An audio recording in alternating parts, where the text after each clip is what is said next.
ಹುಬ್ಬಳ್ಳಿಯಲ್ಲಿ ಮಹಿಳೆಯನ್ನು ವಿವಸ್ತ್ರಗೊಳಿಸಿ ಹಲ್ಲೆಯನ್ನ ಮಾಡಿರುವ ಪ್ರಕರಣಕ್ಕೆ ಸಂಬಂಧಪಟ್ಟ ಹಾಗೆ ಕೇಂದ್ರ ಸಚಿವ ಪ್ರಹ್ಲಾದ್ ಜೋಶಿ ನೇತೃತ್ವದಲ್ಲಿ ಮಹತ್ವದ ಸಭೆ ನಡೆಸಲಾಯಿತು.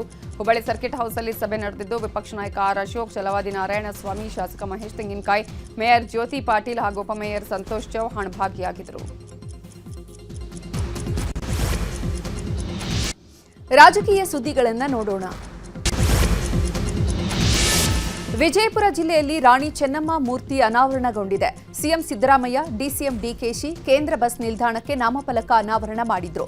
ನೂತನವಾಗಿ ನಿರ್ಮಾಣವಾಗಿರುವಂತಹ ವೆಲೋಡ್ರಮ್ ಉದ್ಘಾಟನೆ ಮಾಡಿದ್ರು. ಇನ್ನು ಸಿಎಂ ಸಿದ್ದರಾಮಯ್ಯ, ಡಿಸಿಎಂ ಡಿಕೆ ಶಿವಕುಮಾರ್ಗೆ ಬೆಳ್ಳಿ ಚೆನ್ನಮ್ಮನ ಮೂರ್ತಿಯನ್ನು ನೀಡಿ ಸನ್ಮಾನಿಸಲಾಯಿತು. ಸಚಿವ ರಾಮಲಿಂಗಾರೆಡ್ಡಿ, ಎಚ್ಸಿ ಮಹಾದೇವಪ್ಪ, ಲಕ್ಷ್ಮೀ ಹೆಬ್ಬಾಳ್ಕರ್ ಸೇರಿದಂತೆ ಇತರೆ ಸಚಿವರಿಗೂ ಸನ್ಮಾನಿಸಲಾಯಿತು. ಇನ್ನು ಇದೇ ವೇಳೆ ಸಿಎಂ ಸಿದ್ದರಾಮಯ್ಯ ಮಾತನಾಡಿದ್ದು, ಮೆಡಿಕಲ್ ಕಾಲೇಜು ಸರ್ಕಾರದಿಂದಲೇ ಮಾಡ್ತೇವೆ, ಕಾಲೇಜಿಗಾಗಿ ಹೋರಾಟ ಮಾಡುವಂತಹ ಅವಶ್ಯಕತೆ ಇಲ್ಲ ಅಂತ ಹೇಳಿದ್ರು. ಯತ್ನಾಳ್ ಅವರು 3 ಕಿಲೋಮೀಟರ್ ಮೇಲ್ಸೇತುವೆ ಕೇಳಿದ್ದಾರೆ, ಅದನ್ನ ಮಾಡುತ್ತೇವೆ. ಯತ್ನಾಳ್ ಪರವಾಗಿ ಸಿಎಂ ಬ್ಯಾಟಿಂಗ್ ಮಾಡಿದ್ದಾರೆ. ಇನ್ನು ಹೆಚ್ಚು ಅವಧಿಯ ಸಿಎಂ ಆಗಿ ಕೆಲಸ ಮಾಡಲು ಅವಕಾಶ ಕೊಟ್ಟಿದ್ದಕ್ಕೆ ಧನ್ಯವಾದ ಹೇಳಿದ್ರು.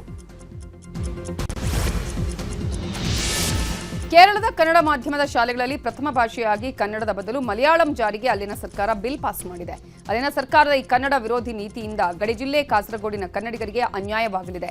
ಕನ್ನಡ ಕಲಿಕೆ ಮೇಲೆ ಇದು ಪರಿಣಾಮ ಬೀರಲಿದೆ. ಇದೇ ಕಾರಣಕ್ಕೆ ಸಿಎಂ ಪಿಣರಾಯಿ ವಿಜಯನ್ ಸರ್ಕಾರದ ನಡೆಯನ್ನ ಖಂಡಿಸಿದೆ ರಾಜ್ಯ ಸರ್ಕಾರ. ಈ ಬಗ್ಗೆ ಎಕ್ಸ್ನಲ್ಲಿ ಪೋಸ್ಟ್ ಮಾಡಿರೋ ಸಿಎಂ ಸಿದ್ದರಾಮಯ್ಯ ಕನ್ನಡ ವಿರೋಧಿ ನಡೆಯನ್ನ ಸಹಿಸಲ್ಲ ಅಂತ ಖಡಕ್ ವಾರ್ನಿಂಗ್ ಕೊಟ್ಟಿದ್ದಾರೆ. ಗವರ್ನರ್ ಬಿಲ್ ಪಾಸ್ ಮಾಡಬಾರದು ಅಂತ ಒತ್ತಡ ಹೇರಿದ್ದಾರೆ. ಇನ್ನು ಕಾಸರಗೋಡು ಕನ್ನಡಿಗರಿಗೆ ಅನ್ಯಾಯವಾಗ್ತಾ ಇದೆ, ಕನ್ನಡ ಭಾಷಾ ಕಲಿಕೆಗೆ ತೊಂದರೆ ಆಗ್ತಾ ಇದೆ ಅಂತ ಸಚಿವರುಗಳು ಕೂಡ ಹರಿಹಾಯ್ದಿದ್ದಾರೆ. ಗಡಿ ಅಭಿವೃದ್ಧಿ ಪ್ರಾಧಿಕಾರ, ಕೇರಳ ರಾಜ್ಯಪಾಲರು ಬಿಲ್ಗೆ ಸಹಿ ಹಾಕಬಾರದು ಅಂತ ಪತ್ರ ಬರೆದಿದೆ.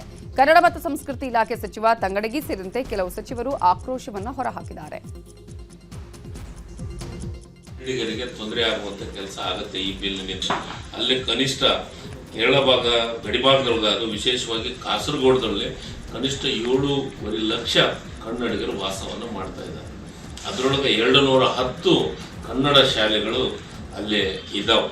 ಅದಕ್ಕೆ ಈ ಭಾಷೆಯಿಂದ ನಮ್ಮ ಕರ್ನಾಟಕ ಜನರಿಗೆ ವ್ಯಾಪ್ತಿಯಲ್ಲಿ ಇದು ಅಫೆಕ್ಟ್ ಆಗುತ್ತೆ. ಮಲಯಾಳಂ ಕಲಿಬೇಕು ಅಂತ ಹೇಳಿ ಕನ್ನಡದವರಿಗೆ ಭಾಷಿಕರಿಗೂ ಒತ್ತಡ. ಅದ್ರ ಬಗ್ಗೆ ನಾನು ಒಂದಿಷ್ಟು ಮಾಹಿತಿ ತಗೊಂಡು ಆಮೇಲೆ ಪ್ರತಿಕ್ರಿಯೆ ಮಾಡ್ತೀನಿ. ವ್ಯಾಪ್ತಿಯಲ್ಲಿ ಇದು ಅಫೆಕ್ಟ್ ಆಗುತ್ತೆ. ಮಲಯಾಳಂ ಕಲಿಬೇಕು ಅಂತ ಹೇಳಿ ಕನ್ನಡದವರಿಗೆ ಭಾಷಿಕರಿಗೂ ಒತ್ತಡ. ಅದ್ರ ಬಗ್ಗೆ ನಾನು ಒಂದಿಷ್ಟು ಮಾಹಿತಿ ತಗೊಂಡು ಆಮೇಲೆ ಪ್ರತಿಕ್ರಿಯೆ ಮಾಡ್ತೀನಿ. ವ್ಯಾಪ್ತಿಯಲ್ಲಿ ಇದು ಅಫೆಕ್ಟ್ ಆಗುತ್ತೆ. ಮಲಯಾಳಂ ಕಲಿಬೇಕು ಅಂತ ಹೇಳಿ ಕನ್ನಡದವರಿಗೆ ಭಾಷಿಕರು.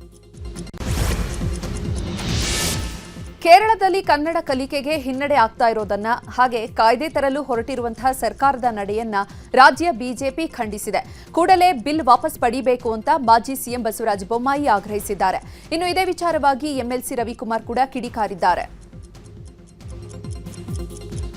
ಇನ್ನು ಕೇರಳದ ಕನ್ನಡ ಶಾಲೆಗಳಲ್ಲಿ ಮಲಯಾಳಿ ಹೇರಿಕೆಗೆ ಸಂಬಂಧಪಟ್ಟಂತೆ ಕನ್ನಡ ಗಡಿ ಪ್ರದೇಶಾಭಿವೃದ್ಧಿ ಪ್ರಾಧಿಕಾರದ ಅಧ್ಯಕ್ಷ ಸೋಮಣ್ಣ ಬೇವಿನ ಮರದ್ ಕಿಡಿಕಾರಿದ್ದಾರೆ. ಚುನಾವಣೆಗೋಸ್ಕರ ಹುನ್ನಾರ ಮಾಡಲಾಗಿದೆ, ಮತಕ್ಕಾಗಿ ಮಲಯಾಳಿ ಪ್ರೇಮ ತೋರಿದ್ದಾರೆ, ಕೋರ್ಟ್ ಇದೆ, ಕಾನೂನಿದೆ, ಹೋರಾಟ ಮಾಡ್ತೀವಿ ಅಂತ ಹೇಳಿದ್ದಾರೆ. ಹಾಗೆ ಕನ್ನಡ ಅಭಿವೃದ್ಧಿ ಪ್ರಾಧಿಕಾರದ ಅಧ್ಯಕ್ಷ ಡಾಕ್ಟರ್ ಪುರುಷೋತ್ತಮ ಬಿಳಿಮಲೆ ಕೂಡ ಕಿಡಿಕಾರಿದ್ದಾರೆ. ಇನ್ನು ಭಾಷಾ ವಿವಾದ ವಿಚಾರವಾಗಿ ಕನ್ನಡ ಅಭಿವೃದ್ಧಿ ಪ್ರಾಧಿಕಾರದ ಅಧ್ಯಕ್ಷ ಪುರುಷೋತ್ತಮ ಬಿಳಿಮಲೆ ಮಾತಾಡಿದ್ದು, ಕೇರಳ ಸರ್ಕಾರದ ನಿರ್ಧಾರ ಸಂವಿಧಾನ ವಿರೋಧಿ ಅಂತ ಹೇಳಿದರು. ಸಂವಿಧಾನದಲ್ಲಿರುವ ಸೂಚನೆಯನ್ನ ಸರ್ಕಾರ ಪಾಲಿಸಿಲ್ಲ ಅಂತ ಹೇಳಿದರು. ಕರ್ನಾಟಕ ಗಡಿ ಪ್ರದೇಶ ಅಭಿವೃದ್ಧಿ ಪ್ರಾಧಿಕಾರದ ಅಧ್ಯಕ್ಷ ಸೋಮಣ್ಣ ಬೇವಿನ ಮರದ್ ಮಾತಾಡಿ, ಕಾಸರಗೋಡಿನ ಕನ್ನಡಿಗರು ಒಂದಾಗಿದ್ದಾರೆ, ಎಲ್ಲರೂ ಸರ್ಕಾರದ ನಡೆಯನ್ನ ವಿರೋಧಿಸುತ್ತಿದ್ದಾರೆ ಅಂತ ಹೇಳಿದರು.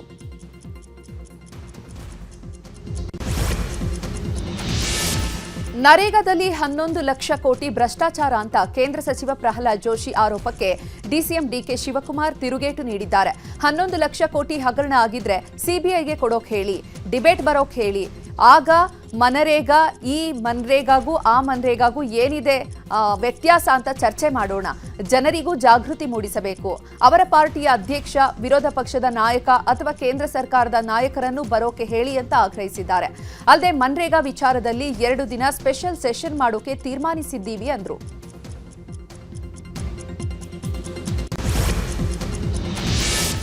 ಕೋಗಿಲು ಲೇಔಟ್ ಒತ್ತುವರಿ ತೆರವು ಪ್ರಕರಣಕ್ಕೆ ಸಂಬಂಧಪಟ್ಟ ಹಾಗೆ ಚಿಕ್ಕಬಳ್ಳಾಪುರದಲ್ಲಿ ಸಚಿವ ಜಮೀರ್ ಅಹಮದ್ ಪ್ರತಿಕ್ರಿಯೆ ಕೊಟ್ಟಿದ್ದಾರೆ. ನಿರಾಶ್ರಿತರಿಗೆ ಮನೆ ಕೊಡಲು ಡಾಕ್ಯುಮೆಂಟ್ ವೆರಿಫಿಕೇಶನ್ ನಡೀತಾ ಇದ್ದು ಅವರಿಗೆಲ್ಲ ಕಂಡೀಷನ್ನಲ್ಲಿ ಮನೆ ಕೊಡಲಾಗುತ್ತೆ. ಮನೆ ಕಳ್ಕೊಂಡವರು ನಮ್ಮ ರಾಜ್ಯದವರಾಗಿರಬೇಕು, ಬೆಂಗಳೂರಿನವರಾಗಿರಬೇಕು. ಸದ್ಯ 28-29 ಡಾಕ್ಯುಮೆಂಟ್ ವೆರಿಫಿಕೇಶನ್ ಆಗಿದೆ ಅಂತ ಮಾಹಿತಿ ಸಿಕ್ಕಿದೆ ಅಂತ ಚಿಂತಾಮಣಿ ತಾಲೂಕಿನ ಕೈವಾಡದಲ್ಲಿ ಸಚಿವ ಜಮೀರ್ ಅಹಮದ್ ಮಾಹಿತಿಯನ್ನ ನೀಡಿದರು. ಇದೇ ವೇಳೆ ವಿಪಕ್ಷ ನಾಯಕ ಆರ್ ಅಶೋಕ್ ವಿರುದ್ಧ ಜಮೀರ್ ಅಹಮದ್ ಕಿಡಿಕಾರಿದ್ದಾರೆ. ಬಿಜೆಪಿಯವರು ಸ್ಲಂ ಬೋರ್ಡ್ ಅಲ್ಲಿ ಒಂದು ಮನೆ ಕೊಟ್ಟಿದ್ರೆ ನಾನು ರಾಜಕೀಯ ನಿವೃತ್ತಿಯನ್ನು ತೆಗೆದುಕೊಳ್ತೀನಿ ಅಂತ ಅಕ್ಟೋಬರ್ 6ರಂದು ಕೊಪ್ಪಳದಲ್ಲಿ ಸಿಎಂ ಮುಂದೆ ಸವಾಲು ಹಾಕಿದ್ದೆ. ಅದರಂತೆ ಅವರು ಸಾಬೀತುಪಡಿಸಲಿ. ಬಿಜೆಪಿಯವರಿಗೆ ಬಡವರ ಬಗ್ಗೆ ಕಾಳಜಿ ಇಲ್ವಾ? ಮಾನ್ಯ ಅಶೋಕ್ ಅವರೇ ಇದೇ ತಿಂಗಳಲ್ಲಿ ಹುಬ್ಬಳ್ಳಿಯಲ್ಲಿ ಕಾರ್ಯಕ್ರಮ ಮಾಡಿ 42,345 ಮನೆಗಳನ್ನು ಫ್ರೀಯಾಗಿ ಕೊಡ್ತಿದ್ದೇನೆ, ಬಂದು ನೋಡಿ ಅಂತ ಜಮೀರ್ ಕಿಡಿಕಾರಿದರು.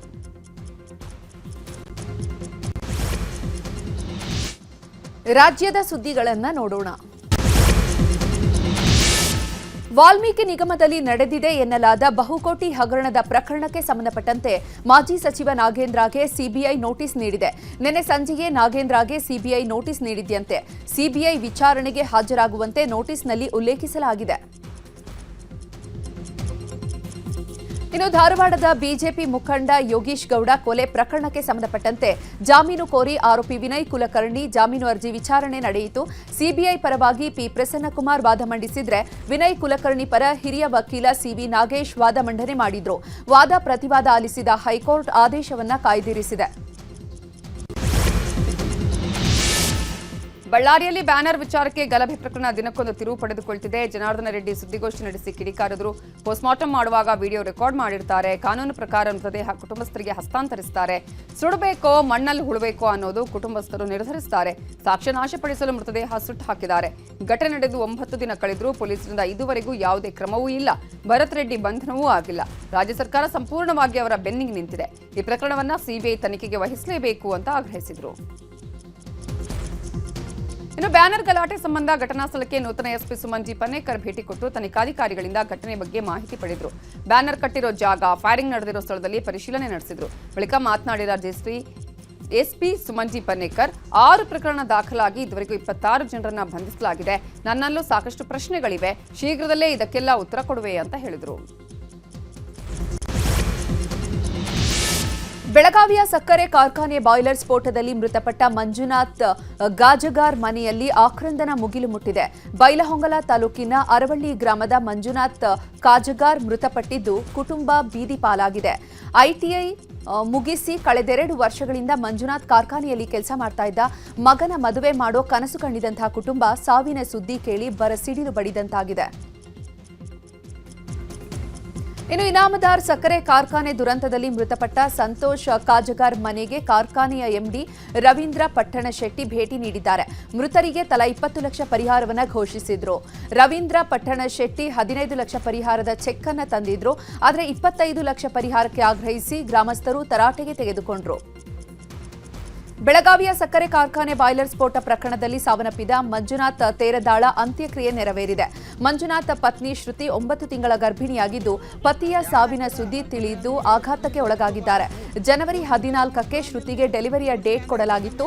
ಆದರೆ ಪತಿಯ ಸಾವಿನ ಸುದ್ದಿ ಕೇಳಿ ಅಸ್ವಸ್ಥಗೊಂಡು ಆಸ್ಪತ್ರೆ ಸೇರಿದ್ದಾರೆ.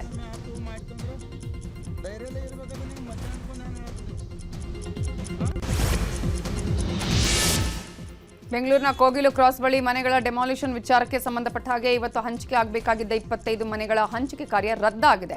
ಸೂಕ್ತ ದಾಖಲೆ ಇರುವ 25 ಮನೆಗಳಿಗೆ ಇವತ್ತು ಹಕ್ಕುಪತ್ರ ಹಂಚಿಕೆಯಾಗಬೇಕಾಗಿತ್ತು. ಆದರೆ ಜಿಲ್ಲಾಡಳಿತದಿಂದ ದೃಢೀಕರಣ ಪತ್ರದ ದಾಖಲೆ ಬಾರದ ಹಿನ್ನೆಲೆ ರದ್ದಾಗಿದೆ. ಮತ್ತೊಂದು ಸುತ್ತು 25 ಜನರ ದಾಖಲೆಯನ್ನು ಜಿಲ್ಲಾಡಳಿತ ಪರಿಶೀಲನೆ ಮಾಡಲಿದೆ. ಭೂ ಪರಿಹಾರ ನೀಡದ ಹಿನ್ನೆಲೆ ಹಾಸನ ಜಿಲ್ಲಾಧಿಕಾರಿಯ ಕಾರು ಜಪ್ತಿ ಮಾಡಲಾಗಿದೆ. ಯಗಚಿ ನಾಲೆ ನಿರ್ಮಾಣಕ್ಕಾಗಿ ನಾಗಮ್ಮ, ಲಕ್ಷ್ಮೇಗೌಡ ಮತ್ತು ಜಗದೀಶ್ ಎನ್ನುವವರ ಜಮೀನು ಭೂಸ್ವಾಧೀನಪಡಿಸಿಕೊಳ್ಳಲಾಗಿತ್ತು. 20 ವರ್ಷಗಳಾದರೂ ಇದುವರೆಗೂ ಪರಿಹಾರದ ಹಣ ತಲುಪಿಲ್ಲ. ಇಂದು ಕೋರ್ಟ್ ಆದೇಶದಂತೆ ವಕೀಲರ ಟೀಮ್ ಜಿಲ್ಲಾಧಿಕಾರಿಗಳ ಕಾರನ್ನ ವಶಕ್ಕೆ ತೆಗೆದುಕೊಂಡಿದೆ.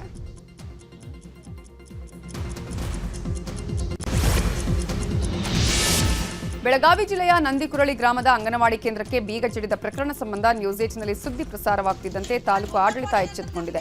ಅಂಗನವಾಡಿ ಕೇಂದ್ರಕ್ಕೆ ತೆರಳಿದ ತಹಶೀಲ್ದಾರ್, ಸಿಡಿಪಿಒ ಬಾಗಿಲು ತೆರೆಸಿದ್ದಾರೆ. ಇದು ನ್ಯೂಸ್ 8ನ ಬಿಗ್ ಇಂಪ್ಯಾಕ್ಟ್. ಇದು ಅಂಗನವಾಡಿ ಬಂದ್ ಮಾಡಿದ್ರಿ, ಹೊರಗೆ ಹಾಕಿದ್ರು ಹುಡುಗರ್ನೆಲ್ಲ. ಈಗ ಸರ್ ಏನು ಕ್ರಮ ತಗೊಂಡ್ರು? ಈಗ ಸುಮಾರು 20 ವರ್ಷದಿಂದ ಅವರು ಅಂಗನವಾಡಿಗೆ ಕೇಂದ್ರಕ್ಕೆ ಅಂತೇಳಿ ದಾನ ಮಾಡಿದ್ದಾರೆ. ಅವ್ರೇನು ಹೇಳ್ತಾರೆ ದಾನ ಮಾಡ್ಬೇಕಾದ್ರೆ ನಾವು ಮಾತುಕತೆ ಆಗಿತ್ತು ಒಂದು ಇಲ್ಲಿ ಹೆಲ್ಪರ್ ತೊಗೋಬೇಕಂತೇಳಿ, ಬಟ್ ಯಾವುದೇ ಡಾಕ್ಯುಮೆಂಟ್ಸ್ ಇಲ್ಲ. ಸೊ ಈಗಿನ ರೂಲ್ಸ್ ಪ್ರಕಾರ ಮೆರಿಟ್ ಮೇಲೆ ತೊಗೋಬೇಕು. ಈಗೇನೇ ಇಲ್ಲಿ ಹೆಲ್ಪರ್ ಆಗಿರ್ಬೋದು, ಅಂಗನವಾಡಿ ಟೀಚರ್ ಆಗಿರ್ಬೋದು, ಮೆರಿಟ್ ಮೇಲೆ ತೊಗೋಬೇಕಾಗತ್ತೆ. ಬಟ್ ಇವರಿಗೆ ಅವ್ರು ಹೇಳೋ ಪ್ರಕಾರ ಕಾನೂನು ದೃಷ್ಟಿಯೊಳಗೆ ಅವ್ರಿಗೆ ಕೊಡಕ್ಕೆ ಬರೋದಿಲ್ಲ. ಹಂಗೇನಿರ್ತಂದ್ರೆ ಕೋರ್ಟಿಗೆ ಹೋಗಿ ಅವರು ಮಾಡ್ಕೋಬೇಕಂತ ಹೇಳಿ ಅವ್ರಿಗೆ. ಈಗ ಒಂದು ನಿನ್ನೆ ಪಿಲಿ ಹಾಕಿದ್ರಂತ ಇವತ್ತು ಹಾಕಿದ್ರು. ಇವತ್ತು ಅವ್ರಿಗೆ ನಾವು ವಾರ್ನಿಂಗ್ ಮಾಡಿ ಇದು ಇನ್ನೊಮ್ಮೆ ರಿಪೀಟ್ ಆಗ್ಬಾರ್ದು ಅಂತೇಳಿ ಅವ್ರ ಸೂಚನೆಗಳು ಕೊಟ್ಟಿದ್ದೀವಿ. ಇನ್ನೊಮ್ಮೆ ಈ ಥರ ಆಗಲಾರ್ದಂಗೆ ನೋಡ್ಕೊತೀವಿ. ಚಾಮರಾಜನಗರದ ಕೊಳ್ಳೇಗಾಲ ತಾಲೂಕಿನ ಚಿಕ್ಕಲ್ಲೂರಿನ ಸಿದ್ದಪ್ಪಾಜಿ ಜಾತ್ರೆಯ ಆಕರ್ಷಣೆ ಅಂದ್ರೆ 4ನೇ ದಿನ ನಡೆಯುವಂತಹ ಪಂಕ್ತಿ ಸೇವೆ. ಆದ್ರೆ ಇಲ್ಲಿ ಹರಕೆ ಹೊತ್ತಂತಹ ಭಕ್ತರು ಕುರಿ ಕೋಳಿಗಳನ್ನ ಬಲಿ ಕೊಡ್ತಾರೆ. ಪಂಕ್ತಿ ಸೇವೆಗೆ ಪ್ರಾಣಿ ಬಲಿ ಕೊಡಲಾಗ್ತಾ ಇದೆ ಅಂತ ಆರೋಪಿಸಿ ಪ್ರಾಣಿ ದಯಾ ಕಲ್ಯಾಣ ಸಮಿತಿ ನ್ಯಾಯಾಲಯದ ಮೆಟ್ಟಿಲು ಹತ್ತಿತ್ತು. ರಾಷ್ಟ್ರಮಟ್ಟದಲ್ಲಿ ಏನಾಗ್ತಾ ಇದೆ ಅನ್ನೋದನ್ನು ನೋಡೋಣ ದೇಶ ಸುದ್ದಿಯಲ್ಲಿ. ಕೇಂದ್ರ ಸರ್ಕಾರದ ವಿರುದ್ಧ ಟಿಎಂಸಿ ಬೀದಿಗಿಳಿದಿದೆ. ಕೋಲ್ಕತ್ತಾದಲ್ಲಿ ಸಿಎಂ ಮಮತಾ ಬ್ಯಾನರ್ಜಿ ನೇತೃತ್ವದಲ್ಲಿ ಪ್ರತಿಭಟನಾ ರ್ಯಾಲಿ ನಡೆಸಲಾಗುತ್ತಿದೆ. ಕೇಂದ್ರ ಸರ್ಕಾರ ಇಡಿ ಸಿಬಿಐನ ದುರ್ಬಳಕೆ ಮಾಡಿಕೊಳ್ಳುತ್ತಿದೆ ಅಂತ ಆರೋಪಿಸಿದ್ದು, ನಿನ್ನೆ ಇಡಿ ಅಧಿಕಾರಿಗಳು ಕೋಲ್ಕತ್ತಾ, ದೆಹಲಿ ಸೇರಿದಂತೆ ಹಲವು ಕಡೆಗಳಲ್ಲಿ ದಾಳಿಯನ್ನ ಮಾಡಿದ್ರು. ಇಡಿ ದಾಳಿ ಮಾಡಿರುವ ವಿಷಯ ತಿಳಿತಾ ಇದ್ದಂತೆ ಐಪಿಎಸಿ ಕಚೇರಿಗೆ ಬಂದ ಸಿಎಂ ಮಮತಾ ಬ್ಯಾನರ್ಜಿ ಪ್ರಮುಖ ಫೈಲ್ ಒಂದನ್ನು ಹೊತ್ತೊಯ್ದಿದ್ರು. ಪಶ್ಚಿಮ ಬಂಗಾಳದಲ್ಲಿ ಇಡಿ ಅಧಿಕಾರಿಗಳು ದಾಳಿ ಮಾಡಿದ್ರು. ಹೀಗಾಗಿ ಇಡಿ ದಾಳಿ ವಿರೋಧಿಸಿ ಟಿಎಂಸಿ ಕಾರ್ಯಕರ್ತರು ಪ್ರತಿಭಟನೆ ಮಾಡಿದ್ದಾರೆ. ದೆಹಲಿಯಲ್ಲಿರೋ ಕೇಂದ್ರ ಗೃಹ ಸಚಿವ ಅಮಿತ್ ಶಾ ಅವರ ನಿವಾಸದ ಬಳಿ ಟಿಎಂಸಿ ಸಂಸದರು, ಕಾರ್ಯಕರ್ತರು ಜಮಾಯಿಸಿ ಪ್ರತಿಭಟನೆ ಮಾಡಿದ್ರು. ಪ್ರತಿಭಟನಾಕಾರರನ್ನ ಪೊಲೀಸರು ಅರೆಸ್ಟ್ ಮಾಡಿದ್ದಾರೆ.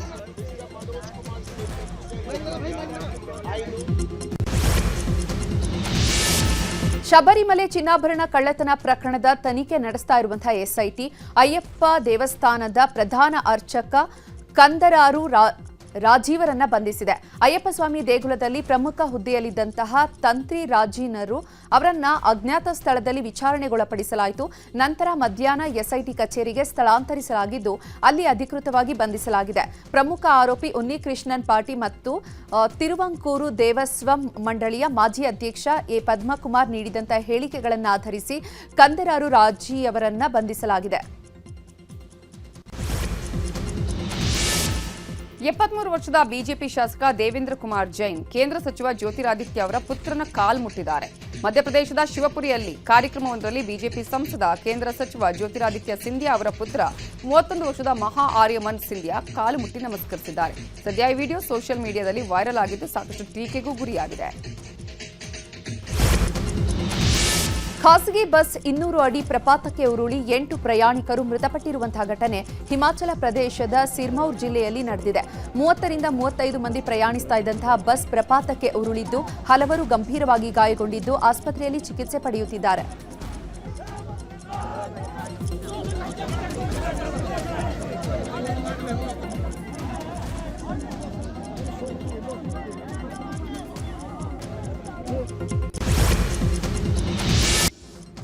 ಈಗ ವಿದೇಶ ಸುದ್ದಿಗಳನ್ನು ನೋಡೋಣ.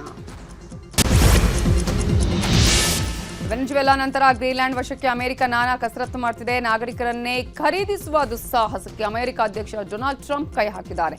ಡೆನ್ಮಾರ್ಕ್ನಿಂದ ಬೇರ್ಪಟ್ಟು ಅಮೆರಿಕಕ್ಕೆ ಸೇರೋದಕ್ಕೆ ಗ್ರೀನ್ಲ್ಯಾಂಡ್ನ ಪ್ರತಿಯೊಬ್ಬ ನಿವಾಸಿಗೂ ಮನವೊಲಿಸಲು ಅಮೆರಿಕದಲ್ಲಿರೋ ಡೊನಾಲ್ಡ್ ಟ್ರಂಪ್ ಆಡಳಿತ ಹಣವನ್ನು ನೀಡಲು ಯೋಚಿಸುತ್ತಿದೆ ಅಂತ ವರದಿಯಾಗಿದೆ. ಅಮೆರಿಕದ ಮಿನ್ನಿಯಾಪೋಲಿಸ್ನಲ್ಲಿ ಭಾರೀ ಹಿಂಸಾಚಾರ ಉಂಟಾಗಿದೆ. ವಲಸೆ ಮತ್ತು ಕಸ್ಟಮ್ಸ್ ಜಾರಿ ಏಜೆಂಟ್ನಿಂದ ಮಹಿಳೆಯೊಬ್ಬರು ಗುಂಡು ಹಾರಿಸಲ್ಪಟ್ಟರು. ಈ ಘಟನೆಯ ನಂತರ ಭಾರೀ ಹಿಂಸಾಚಾರ ಮುಂದುವರೆದಿದೆ. ಜನರು ಬೀದಿಗಿಳಿದು ಐಸಿಇ ವಿರುದ್ಧ ಘೋಷಣೆಯನ್ನು ಕೂಗಿ ಪ್ರತಿಭಟನೆ ಮುಂದುವರೆಸಿದ್ದಾರೆ.